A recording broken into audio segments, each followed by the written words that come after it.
بسم اللہ الرحمن الرحیم۔ حضور اکرم صلی اللہ علیہ وسلم نے فرمایا ایاکم والحسد فإن الحسد یأکل الحسنات کما تأکل النار الحطب۔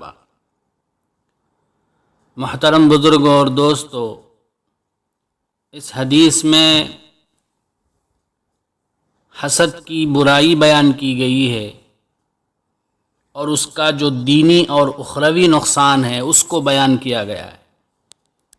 سب سے پہلے ہمیں جان لینا چاہیے کہ حسد کسے کہتے ہیں۔ حسد وہی ہے جسے ہم اپنی زبان میں جلن کہتے ہیں۔ ہمارے سامنے کوئی آدمی اچھی حالت میں ہو تو ہمارے دل میں جلن محسوس ہو اور یہ خواہش ہو کہ وہ اچھی حالت اس سے ختم ہو جائے، میری حالت اچھی ہو جائے، اس کو حسد کہتے ہیں۔ حسد کرنے والا یہ برداشت نہیں کرتا کہ اس کے ہوتے ہوئے کسی دوسرے آدمی کی حالت اچھی ہو جائے، اس کو نعمت مل جائے، اس کو دولت مل جائے، اس کو مال مل جائے۔ بزرگوں، حسد دو قسم کی ہوتی ہے۔ ایک حسد وہ ہے جس میں حسد کرنے والا یہ خواہش کرتا ہے کہ جو نعمت دوسرے کو ملی ہے وہ اس سے چھن جائے، چاہے مجھے ملے نہ ملے لیکن دوسرے کو بھی نہ ملے۔ یہ حسد کی پہلی قسم ہے۔ اور دوسری قسم یہ ہے جس میں حسد کرنے والا یہ خواہش کرتا ہے کہ نعمت دوسرے سے چھن کر مجھے مل جائے۔ یہ دونوں قسمیں حرام ہیں، ناجائز ہیں، کیونکہ دونوں قسموں میں حسد کرنے والا اللہ پر اعتراض کرتا ہے، میں حقدار تھا، میرے بجائے اللہ نے دوسرے کو کیسے دے دیا، اور وہ اللہ کی تقسیم پر راضی نہیں ہوتا۔ حسد کرنے والا گویا کمزور ایمان والا ہوتا ہے۔ اس لیے حسد ناجائز ہے اور حرام ہے، اور اس سے پناہ مانگنے کی ہمیں تعلیم دی گئی۔ بزرگوں، حسد عام طور پر برابر والوں میں ہوتا ہے۔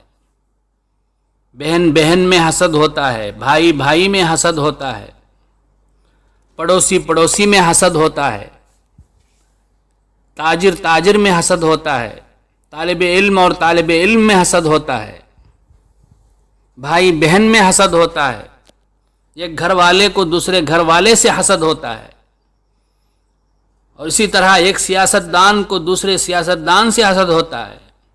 تو الغرض دنیا میں حسد برابر والوں میں ہوتا ہے۔ ایسے حسد سے ہمیں بچنے کی سخت ضرورت ہے، کیونکہ اس میں اس کا دنیاوی نقصان بھی ہے اور اخروی نقصان بھی ہے۔ بزرگوں، کائنات میں سب سے پہلے حسد کرنے والا ابلیس تھا۔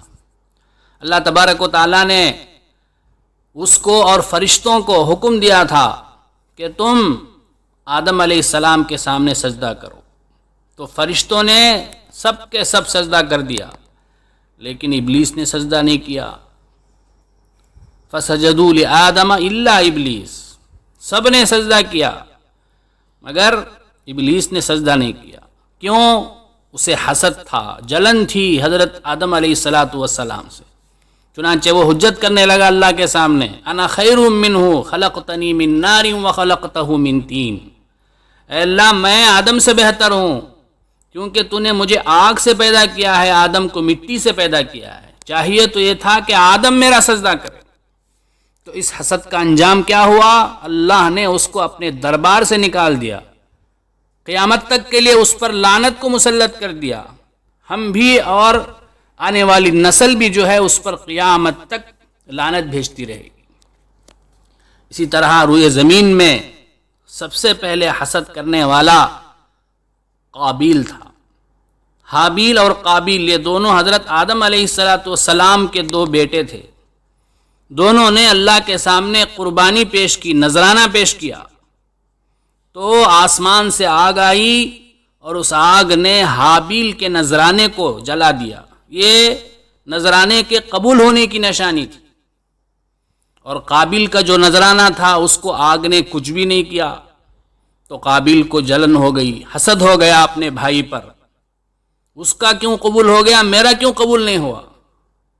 تو اس حسد اور جلن کی وجہ سے اس نے قسم کھائی، لَأَقْتُلَنَّكَ، اے بھائی میں تجھے قتل کر دوں گا۔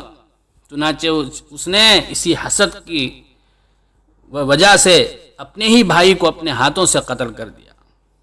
یہ دنیا کا سب سے پہلا قتل تھا۔